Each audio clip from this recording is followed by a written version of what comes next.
To deny people their human rights is to challenge their very humanity, by Nelson Mandela. Good morning, everyone. I am Parvati, your host for today's session. It is my honor to welcome you all to our seminar in celebration of Human Rights Day. Today, we gather to recognize the fundamental rights that belong to every individual, as it is enshrined in Universal Declaration of Human Rights. Human Rights Day is celebrated every year on 10th of December. It marks the adoption of Universal Declaration of Human Rights in 1948. It is one of the landmark documents that set the first global standard for the protection of human rights. The theme for Human Rights Day 2024 is Equality for All, Reducing Inequality and Advancing Human Rights. As we come together to engage in a meaningful discussion on such an important topic, I would like to invite everyone to join in a brief moment of prayer. In that spirit, we have the choir team singing Heal the World, which signifies the actions that people can take up to make this world a better place. There's a place in your heart, and I know that it is love. And this place could be much brighter than tomorrow. And if you really try, you'll find there's no need to cry. In this place, you feel there's no hurt or sorrow. There are ways to get there if you care enough for the living. Make a little space, make a better place. Heal the world, make it a better place. For you and for me and the entire human race. There are people dying. If you care enough for the living, make a better place for you and for me. If you want to know why, there's a love that cannot lie. Love is strong, it only cares for joyful giving.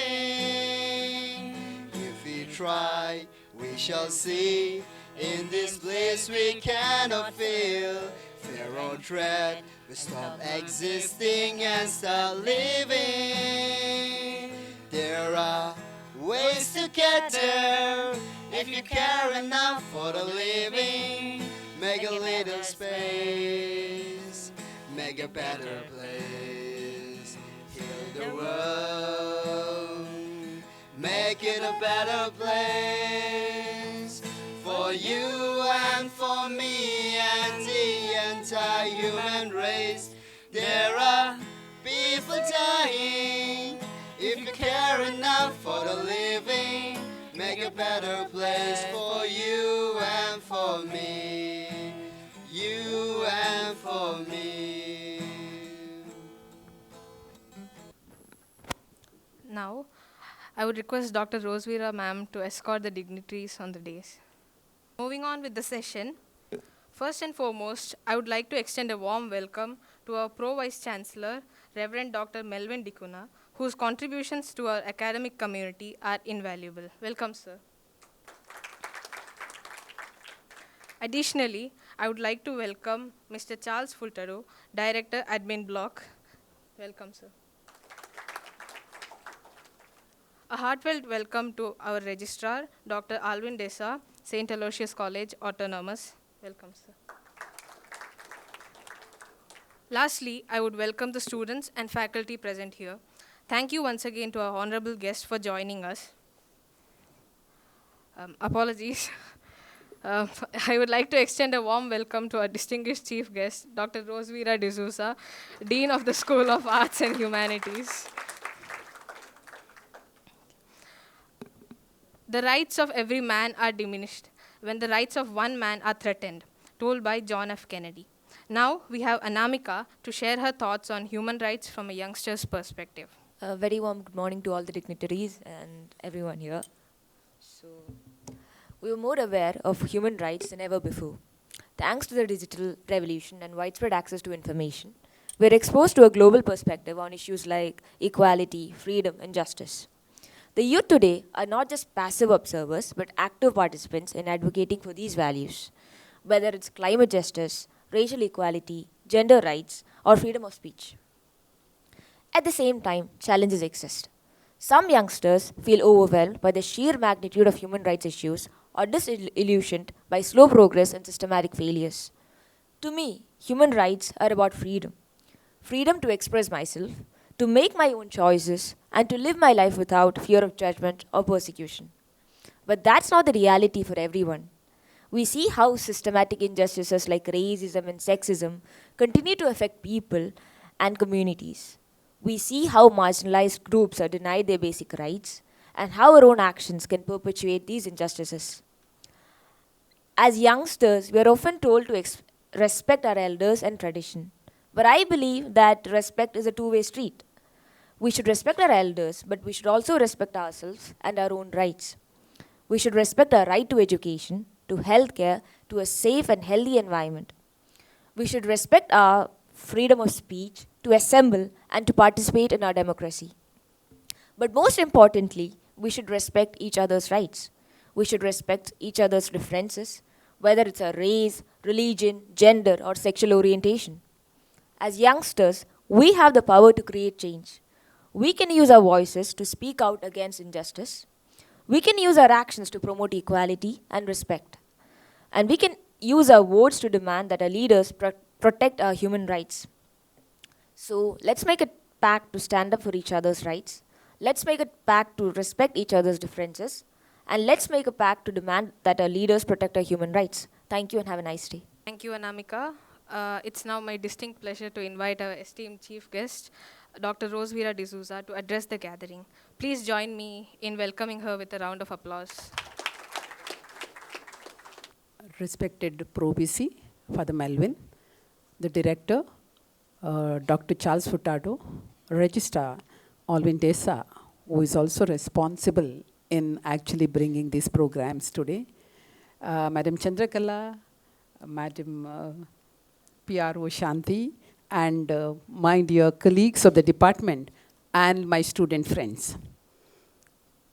I often say that the students of social sciences should pat their back and say that these are invaluable students, youngsters, who are going to make a difference to this world, because these significant section of the society are those vibrant individuals who will speak about liberty, equality, justice, not for themselves, but for everybody.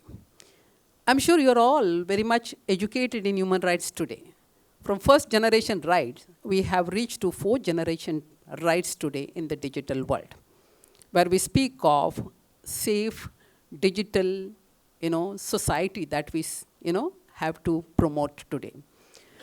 The first generation rights began in this whole journey of building up and defining the individual rights. And we call it as the whole concept of natural rights, which was brought in up by John Locke. I think the whole social contractualist and their paradigm, in terms of understanding rights and the rights that is very innate to individual. And then we have aftermath of Second World War, where we begin to look into the question of what are the security rights, the cultural, social, and economic rights, right? You have the first rights where we spoke about negative rights, where without bounding that on the other, we cannot enjoy that right. So there are certain stipulations, certain restrictions on the others in order to enjoy the rights that we have, civil and political rights. Then we have the second generation rights, which actually became positive rights, where we claim for ourselves. Now, what is that we are supposed to own as an individual? The entitlement that we speak of as an individual, our sense of belongingness. And then we have the third generation rights, where we spoke of solidarity, the whole understanding of bringing people together, trying to speak of the group rights. And then we have the fourth generation rights, where we speak of digital safe rights. So the whole gamut of rights that we speak of basically depends on each and every individual today. I think if you see the UN website today, it is loaded with lot of this human rights education. There are walls that are created for the youngsters. I do not know how many of you have seen, but there are stories of people like Garbita Gulati, who has made a difference to the whole idea of saving water, where she spoke about going to the restaurants and trying to say that people are wasting water. Half a glass water is wasted. I think if you go to Ideals or maybe some of the cafes in your Mangalore city today, there is a lot of change, where people have realized that, they give you water only if you ask for it. Otherwise, you are going to waste. And she has been able to actually save a huge water resource because of her efforts, and that actually is put up in the UN Young Wall. Now, when I speak of human rights today, I remember the story that I often speak about, the anecdote that appeared in this Best Speaking Tree, which are the volumes which are brought out by Times of India from time to time. Now, there is a story of Bhavana Pankaj. The title of this story is very beautiful. It says, "A Cheeky Letter to My Dear God." Bhavana says, "When I was a young child, my mother held me on my lap and said, 'Bhavana, you are a miracle of God.' And she says, I believed it. I saw the tenderness in the eyes of my mother and her heart, the generosity, and believed it. But as I was growing up, I saw the despair. I saw the churches my mother said, the meek inherit the earth. But I saw the opposite of it.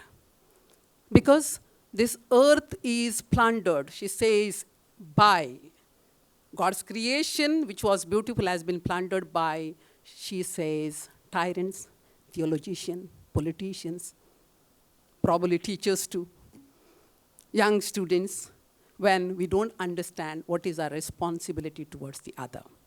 Today is the day where we are called to actually look into deeper the notion of what is my space and what is somebody else's space. What is abuse doing it to us, to our personalities? What is myself and what is the self of the other?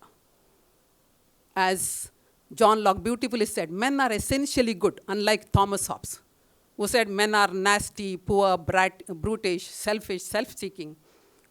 John Locke had a different narrative. He said people understand what are their responsibilities. And people need to create this space, a very safe space. Dear students, we are called as social science students today to spread up this notion of respecting each other, which is a very significant notion for development. Any kind of liberty, security, equality, right? The whole understanding cannot flow on unless we understand what is the responsibility of respecting each other, respecting each one's space, respecting each one's ideas, allowing democratic thoughts to actually promote.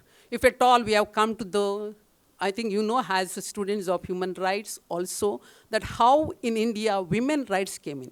The whole act of POSH that we have today comes from 1997 Battle of Banwari Singh, who was gang raped by the landlords just because she was against child marriage.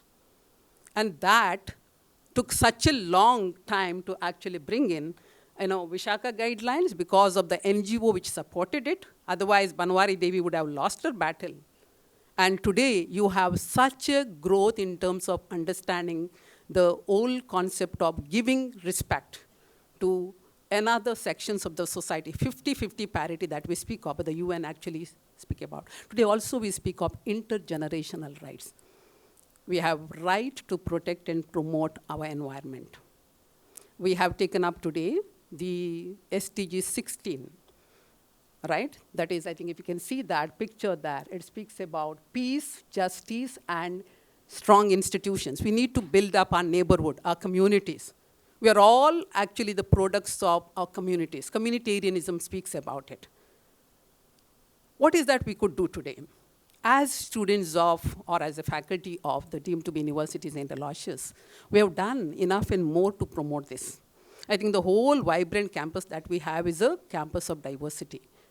But nonetheless, I think we can actually bring in something that is very important to Mangalore, and that is communal harmony. On 13th of January, the School of Arts and Humanities, the Department of Political Science, actually having what is known as the pre-conference, and the topic is peace, conflict, and the discord that we have and how to actually bring in a change. We have, from the Department of Political Science, actually connoted a concept called having peace corridors, right? And I'm sure this is something that we need to promote. We all should be active agents in talking, trying to check in what is happening. We all have a fear.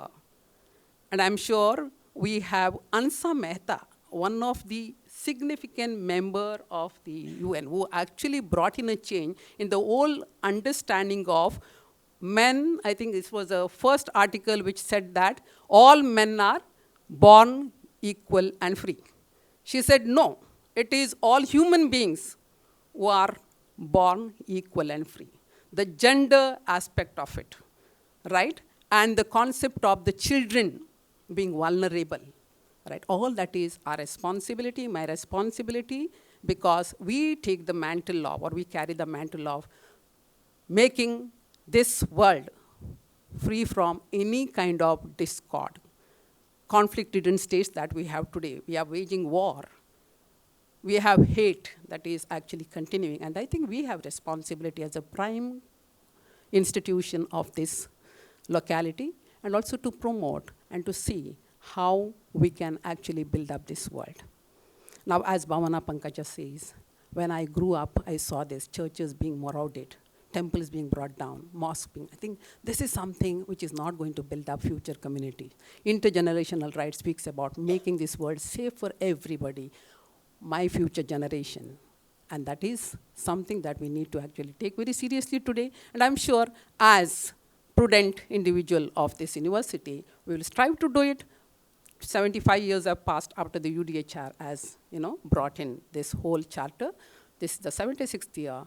Probably when we commemorate 100 years, I won't be there, but I'm sure this generation will take this world to a level where there is lot of change in the way we think and treat each other. Thank you once again for this wonderful opportunity.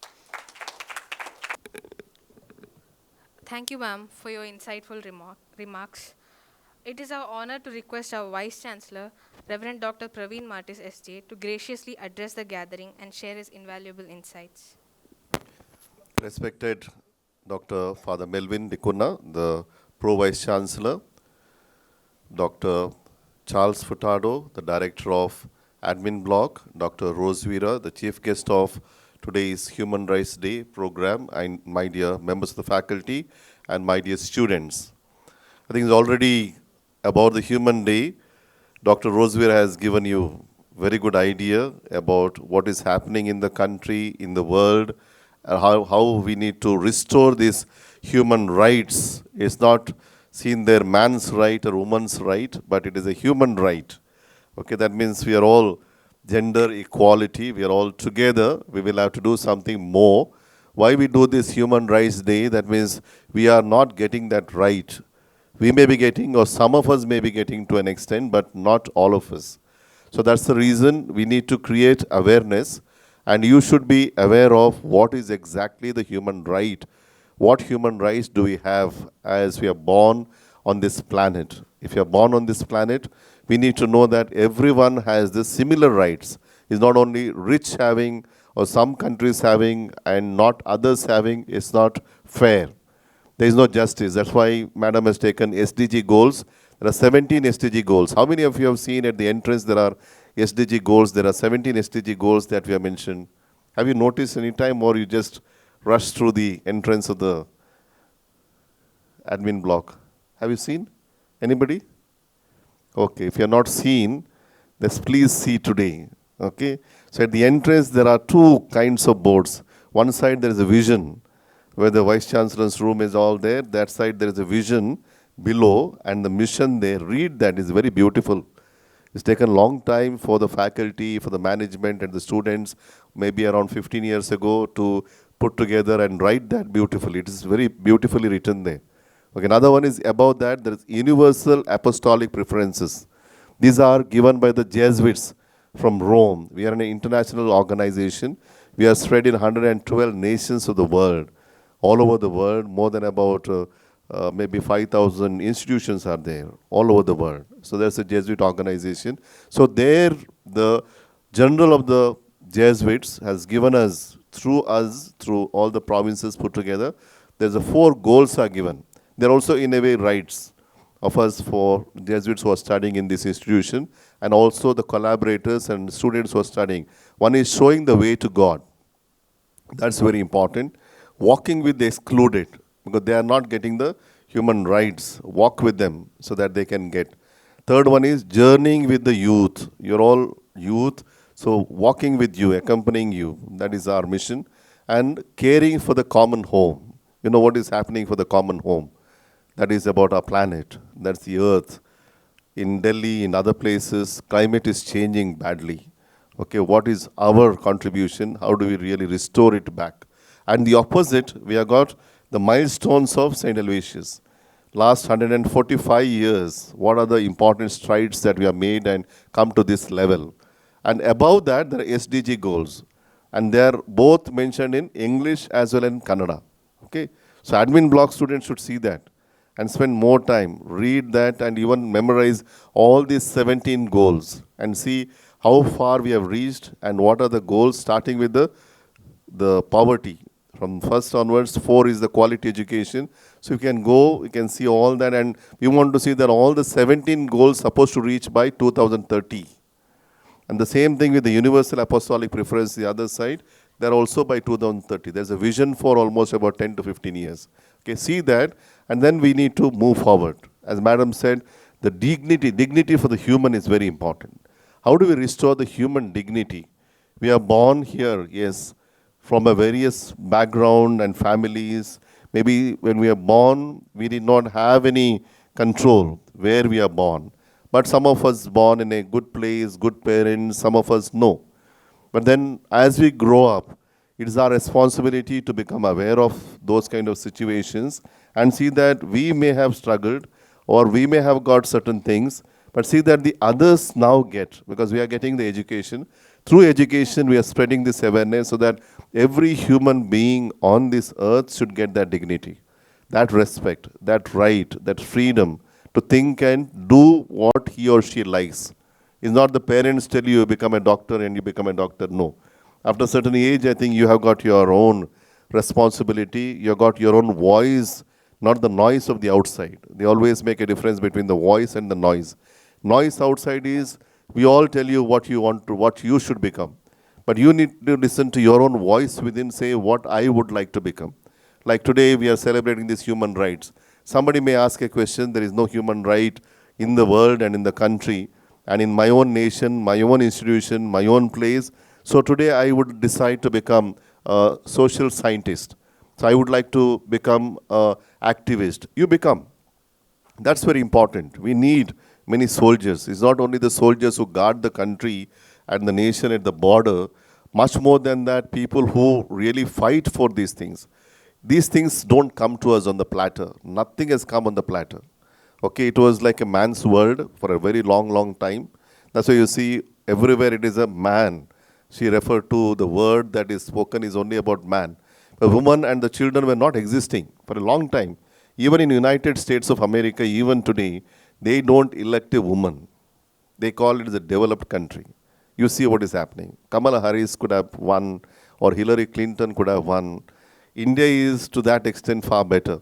So at least the women have ruled this country. But the developed country that you say in United States of America, still there is such a strong bias with all kinds of education, with all that we are living in. So that means see where we are going. Where is the respect for the other? So that is not there. So we will have to fight for it. Like India, if at all we got the independence didn't come on the platter.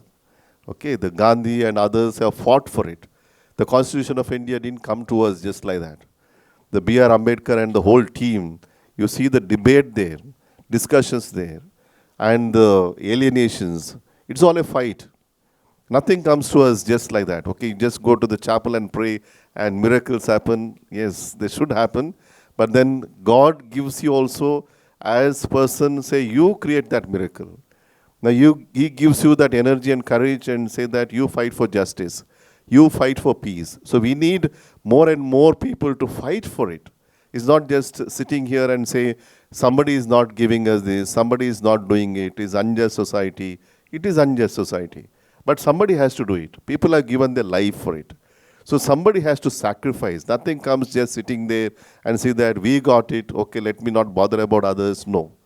You have to bother about others. That is where your conscience has to be touched.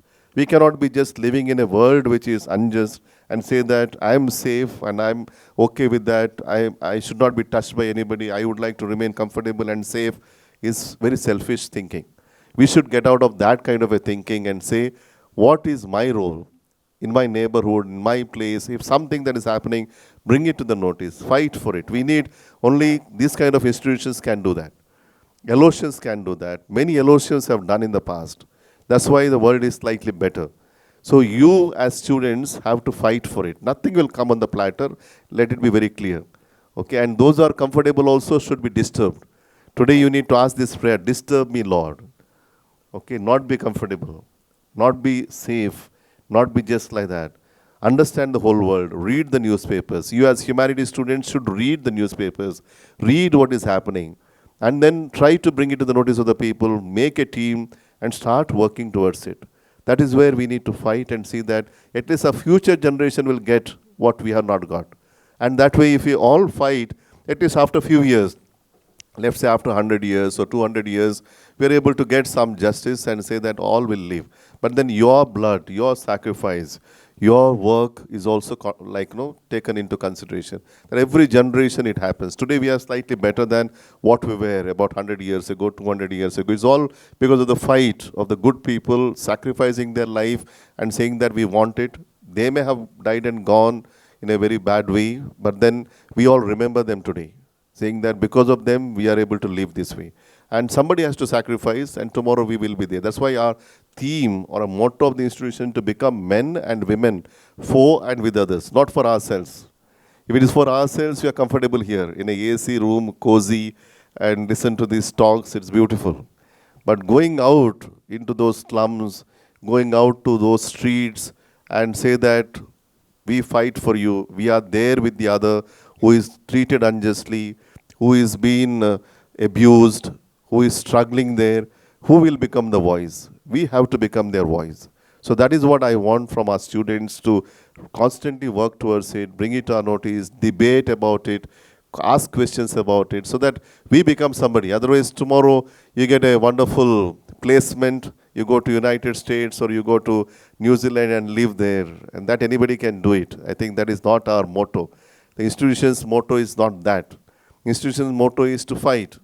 Institution's motto is to see that it happens.